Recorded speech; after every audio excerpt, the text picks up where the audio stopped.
voalohany indrindra aloha dia nanazava izy teo ny hoe nanomboka tany amin'ny filoha Jiranana Didier Ratsiraka, professeur Zafy, Ravalomanana, Rajaondarmapiana, Andry Rajoelina, nisy foana ny fahantrana sy ny olana teto amin'ny firenena.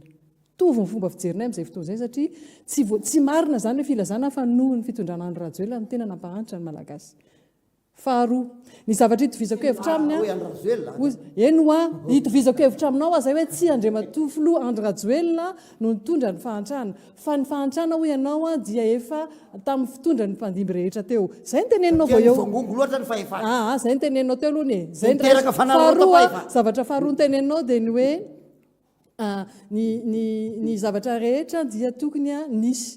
Ary nisy arekeko zany tsy nety tamin'ny fomba nitantanan'ny filoha Andry Rajoelina dia ny fifangongony ny fahefana teto andrenivohitra, ny fifangongony ny fomba fandraisana fanapahan-kevitra nakany amin'ny faritra. Tena manaiky nisy zany fa nisy koa nefa ny ataontsika hoe fitsinjaram-pahefana efa napetraka tamin'ireo fametrahana ireo rafitra any amin'ny faritra rehetra. Ary nisy raha dedinao tsara ny dinikasa natao tany atsimo. Ianao tsy mahalara ny statistika.